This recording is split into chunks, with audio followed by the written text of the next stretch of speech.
Hey everyone, welcome back. Thanks for joining us. Today we've got a brand new story to share with you. So let's begin.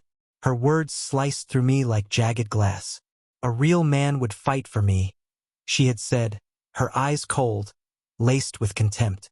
That sentence still reverberates in my mind, the final note in a symphony of manipulation that had transformed what once felt like love into psychological warfare. Looking back, I can pinpoint the exact moment the control began. Not during some anniversary dinner or milestone celebration, but on an otherwise ordinary day. I had come home beaming, eager to share news of my promotion, expecting excitement, maybe even pride. Instead, she barely looked up from her phone. "That's nice," she murmured dismissively. My ex would have been made partner by now. It was the first comparison, but certainly not the last. I brushed it off, thinking it was a careless remark, an isolated lapse in judgment. But as months passed, the comparisons became more frequent, more deliberate. My successes were constantly measured against an impossible standard. Her friends' partners, high-profile executives, fictional characters from the romance novels she adored. Nothing I did was ever enough. "If you really loved me," she would say, her voice dripping with feigned disappointment, always followed by some unspoken expectation I had failed to meet. The manipulation escalated gradually, creeping into every corner of our lives. She engineered situations designed to provoke jealousy, casual yet calculated flirtations, an ever-present phone in her hand, messages from male colleagues at odd hours. One evening, she left her phone unlocked, a flirty exchange lingering on the screen. When I asked about it, she didn't deny it. Instead, she smiled. "Good. You should be worried. It means you still care." Her behavior at social events grew bolder.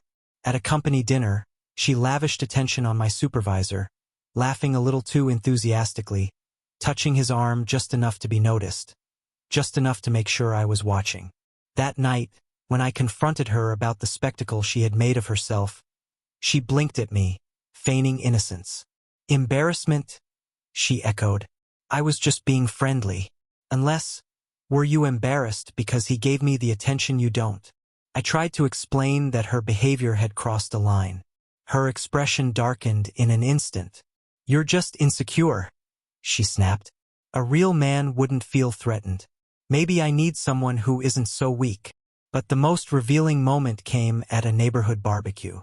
I was manning the grill when I realized she was nowhere to be found. After searching for nearly 30 minutes, I found her in a secluded corner of a neighbor's garden, standing far too close to a man I had never seen before. When she noticed me, she didn't flinch or step away. She simply turned and introduced him as an old friend, her posture daring me to react. That night, she studied me as I silently prepared for bed. "You didn't say anything when you saw us together," she remarked, her voice dripping with provocation. "Don't you care who I talk to? Don't you care about me at all?" I told her that trust and respect meant not creating a scene. She cut me off. "No, it means you don't value me enough to fight for me. A real man would have made it clear that I was taken." As she rolled over in bed, I lay awake, staring into the darkness, finally seeing the truth. She wasn't searching for love or respect. She was addicted to validation, craving proof of devotion through jealousy and possessiveness. The very behaviors I considered toxic, she romanticized. And in that moment, I understood that we had irreconcilable definitions of love, of loyalty, of what it meant to be a partner. Over the following weeks, the games escalated. Her flirtations turned into something crueler, more deliberate. She began coming home late, vague about where she had been, who she had been with. The perfume lingering on her skin wasn't hers, a detail she ensured I would notice, daring me to question it. When I finally asked about her late nights, she turned the conversation against me with practiced ease. "Are you monitoring my schedule now? I didn't realize I'd married my father." She tilted her head, eyes glinting. "Maybe if our home life was more exciting, I wouldn't need to find entertainment elsewhere." The implication hung between us, shifting the blame from her suspicious behavior to my supposed failures as a husband. Then came the messages, bold, unhidden. She no longer concealed her phone from my view. Instead, She seemed to enjoy my discomfort when a notification would light up the screen. Once, I caught a glimpse of a message. "Can't wait to see you again tomorrow." Our eyes met. She didn't look guilty. She looked satisfied. "Aren't you going to ask who that was?" she taunted, almost disappointed when I remained silent.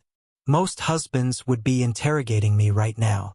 When I told her I trusted her, she scoffed. "Trust is just another word for indifference. You don't care enough to fight for what's yours." Then came the social media posts, pictures of her at restaurants I'd never been to with people I had never met. Not blatantly inappropriate, but suggestive enough to raise questions. My phone buzzed with concerned messages from mutual friends, each one another twist of the knife. At a family gathering, she dropped a bombshell casually. "Oh, we won't be able to make it to your birthday dinner," she told my cousin. "We'll be away that weekend." Except, there were no plans. When I confronted her later, she feigned innocence. "Did I not tell you? I made these plans weeks ago. It's not my fault if you don't pay attention when I talk to you." The gaslighting was relentless. Conversations we had, agreements we made. She rewrote them in real time, leaving me questioning my own memory. Eventually, I started keeping notes, recording details on my phone, clinging to the truth in the midst of her distortions. What was once our home had become a battlefield. She orchestrated artificial crises, each demanding my immediate attention, only to condemn my response as either too controlling or too indifferent. It was a carefully constructed game, one designed for me to fail no matter how I played. One evening, after yet another unexplained absence, she left her laptop open on the kitchen counter. The screen displayed a hotel booking confirmation for the upcoming weekend, a luxury resort, a reservation for two. When I confronted her, she didn't deny it. "I was going to tell you," she said, though her expression betrayed the lie. "But not who I'm going with. That's for me to know." She studied my face, waiting, then added, "Unless you want to fight for me, show me how much I mean to you. Prove you won't just stand by while someone else takes what should be yours." A sickening realization hit me. This wasn't just manipulation. This was a test, a challenge she wanted me to fail. My jealousy and possessiveness weren't unintended consequences. They were the goal. The more I tried to rein her in, the more ammunition she had to paint me as controlling. If I remained passive, she would brand me as apathetic. Either way, she won. I had been trapped in this no-win scenario for too long. The truth revealed itself on an otherwise ordinary afternoon. I wasn't even searching for proof, just sifting through the home office for tax documents when I found it. A second phone, tucked away in her desk drawer. My hands trembled as I held it, knowing that whatever I was about to see would alter everything. It wasn't even password protected, as if she had always intended for me to find it. The messages were endless, hundreds of intimate conversations, explicit photos that made my stomach churn, meticulously planned rendezvous, all arranged around my work schedule. But the worst part? The way she spoke about me. Safe, but boring. Staying for financial security. Finding real passion elsewhere. I sat motionless for hours, the phone growing cold in my grip as the sun set. The constant anxiety, the uncertainty, had been replaced with something colder. Absolute clarity. When I finally heard her key in the door, I felt strangely calm. I placed the phone on the coffee table and waited. Her reaction was telling. No shock, no desperate attempt at denial. She merely studied me, calculating.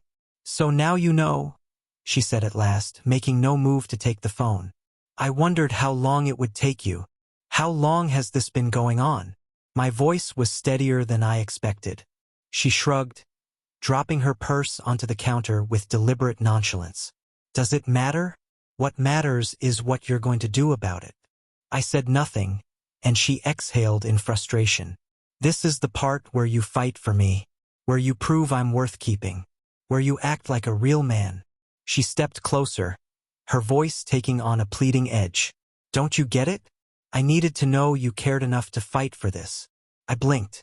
"By betraying it? By testing it," she corrected, as if explaining something obvious to a child. Every strong relationship faces challenges. I created one to see how you'd react. The sheer audacity left me speechless. In her mind, this wasn't infidelity, it was an experiment. I wasn't a husband.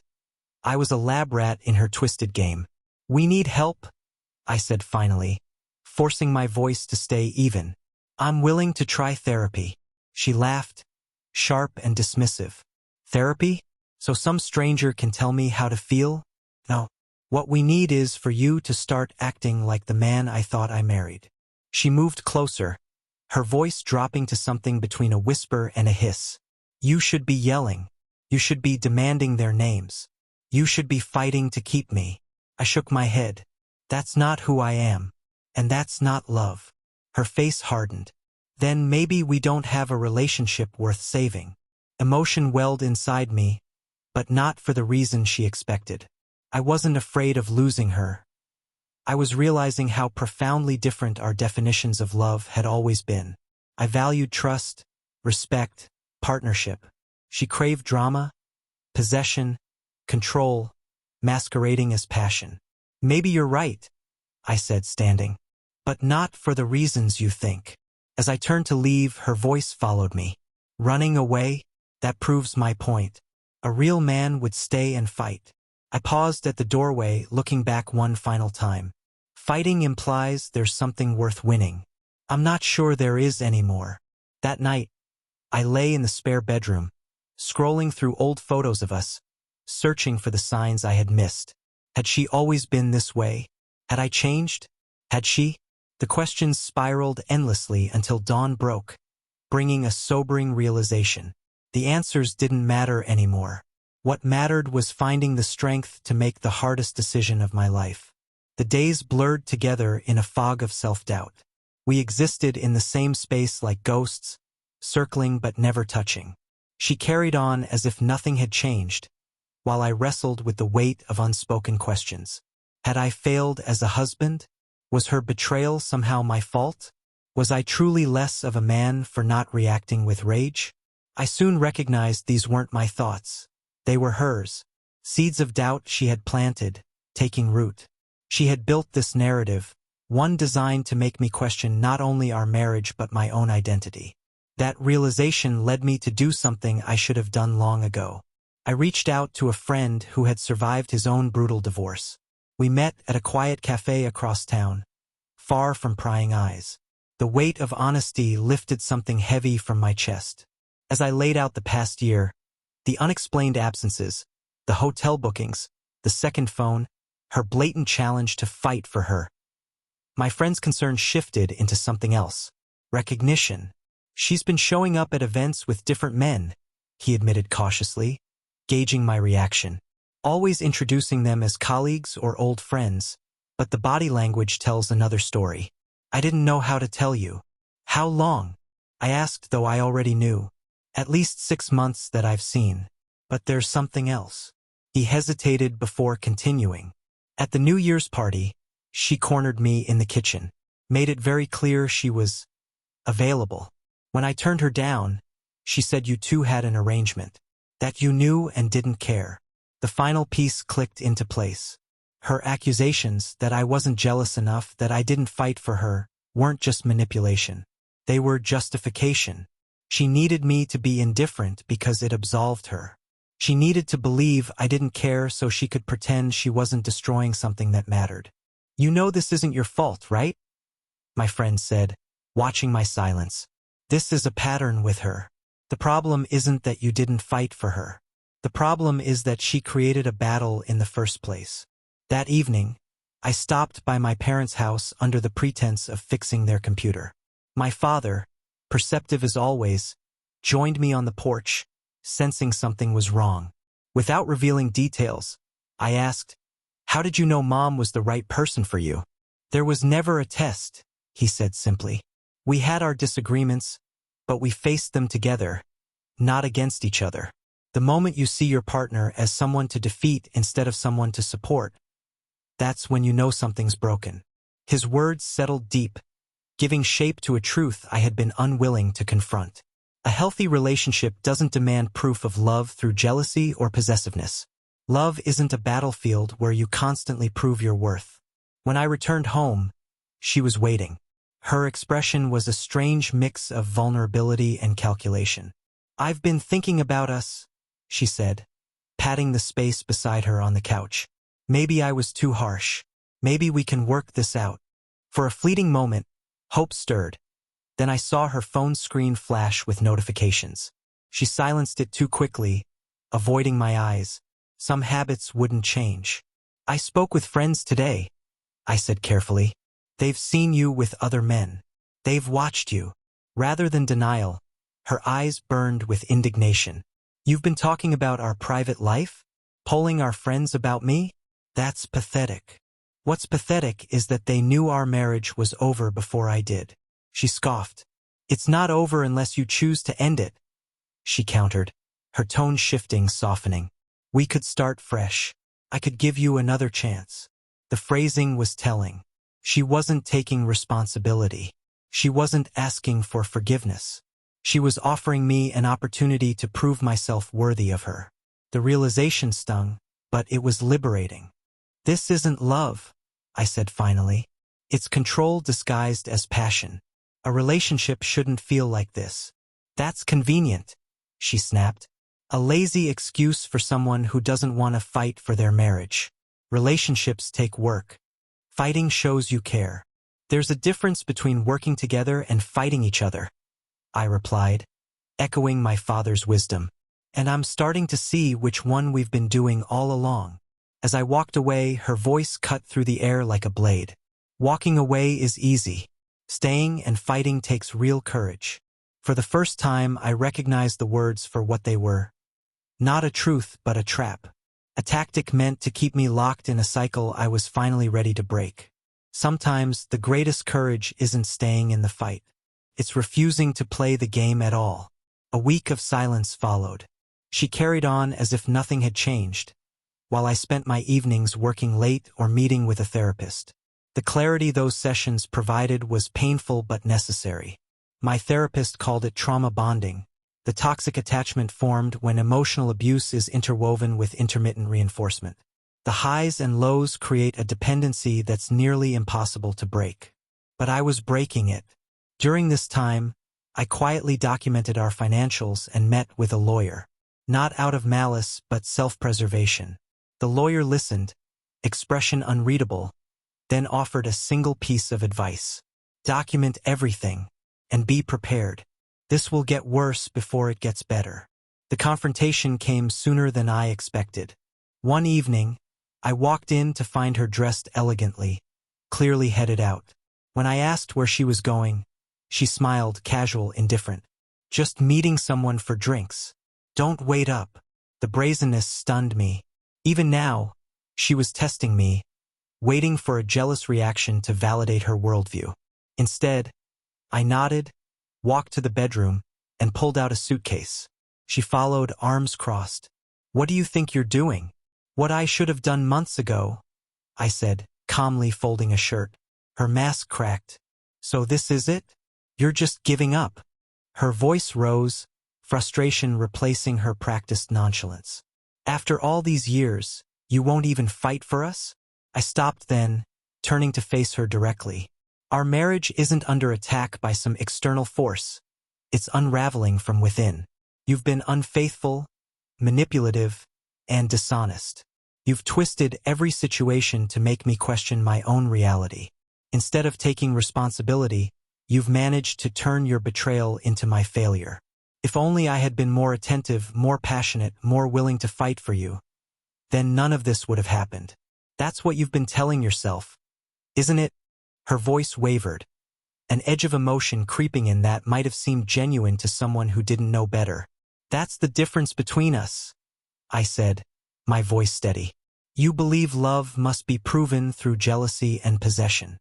I believe it's built on trust, respect, and honesty." She scoffed. "Pretty words to justify cowardice. A real man would fight for me." That phrase had haunted me for months, but now it rang hollow. I finally saw it for what it was, not a challenge to prove my love, but a means to control me. "A real man," I said, zipping my suitcase closed. knows when to walk away from a fight that can't be won. Her expression flickered. First anger, then disbelief. This wasn't how her script was supposed to play out. A real man recognizes when someone is worth fighting for, I continued, and when they only want to see how far they can push him. I moved toward the door, and for the first time, she seemed uncertain. Where will you go?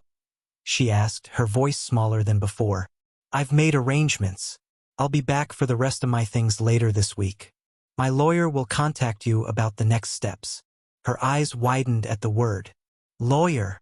The realization struck harder than my departure. You've been planning this? Behind my back. I met her gaze, my tone devoid of malice. I learned from the best. Her shock hardened into fury. You'll regret this, she hissed. One day you'll see what you threw away and come crawling back. And I won't be waiting. I paused in the doorway, looking at the woman I had once promised to love forever.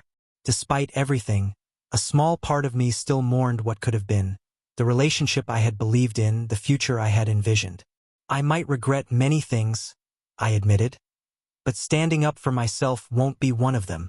As I placed my suitcase in the car, my phone buzzed with a message from her. This proves everything I've said about you. A real man wouldn't walk away. I stared at the words that had once held so much power over me. Then, with a clarity that felt like breaking the surface after years underwater, I typed my response. A real man knows when to walk away from someone who only values him for what she can manipulate him into doing. This isn't weakness, it's self-respect. I drove away without waiting for a reply, feeling the weight on my shoulders lighten with each mile. The road ahead was uncertain, the future unclear, but for the first time in years, I was moving toward something, rather than away from it. I wasn't running from a fight. I was choosing a battlefield where the victory meant reclaiming myself, rather than proving something to someone who would never be satisfied. The aftermath was both harder and easier than I had expected. Harder because untangling a shared life meant 1,000 small heartbreaks, dividing possessions that had once symbolized our future, answering concerned questions from friends and family, glancing at the empty space on my ring finger where my wedding band had left its mark. But easier, because with each passing day, the fog of manipulation lifted, and I saw our relationship with painful clarity. Her response to my departure followed a predictable cycle. First came the rage. Bitter text messages accusing me of abandonment, betrayal, cowardice.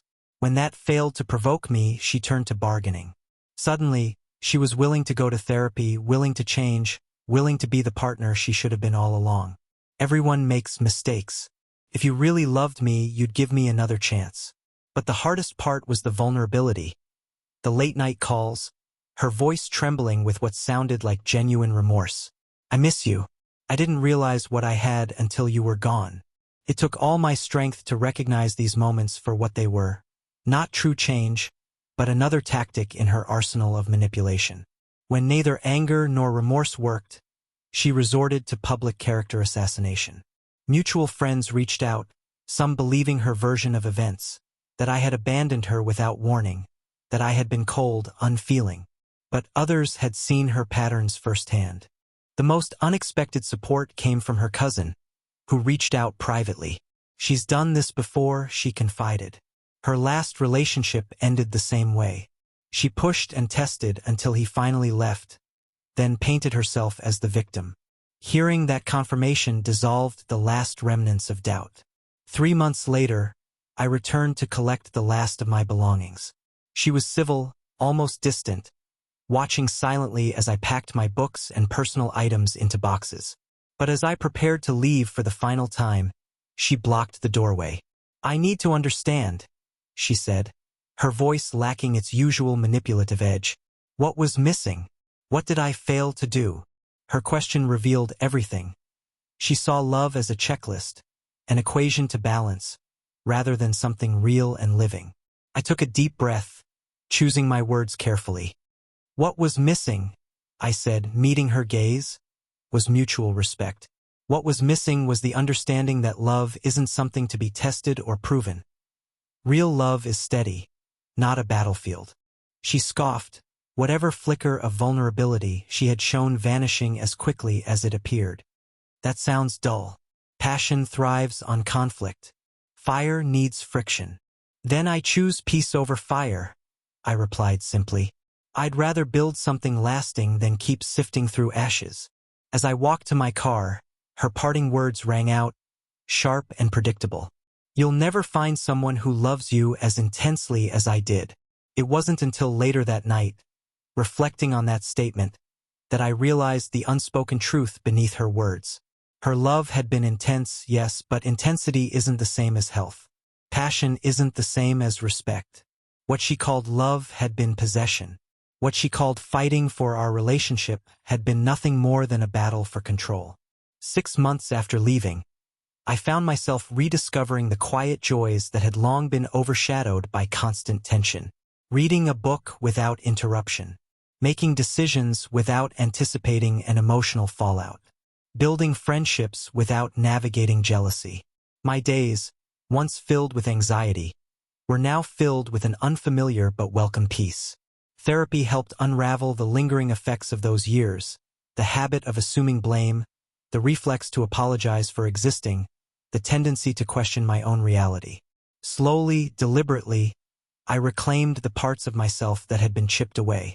Then, nearly a year after our separation, the final message came. Not from her, but through a mutual friend. They had seen her with someone new, clinging to his arm, speaking just loudly enough to be overheard. At least he knows how to fight for me. But instead of jealousy or regret, I felt only sympathy. That man didn't yet know the role he had unwittingly stepped into. He, too, would be tested, manipulated, and blamed. And one day he would face the same choice I had, the impossible choice between preserving his dignity or securing her approval. As for me, I had finally learned a truth that had evaded me for too long. Walking away from toxicity isn't weakness. It isn't surrender. It's self-respect. Sometimes the bravest thing a real man, can do is recognize when a battle is designed to break him, not strengthen him. And the only way to win is to refuse to fight at all. Thanks for watching. If you enjoyed this video, don't forget to like, comment, and subscribe for more stories like this. See you next time.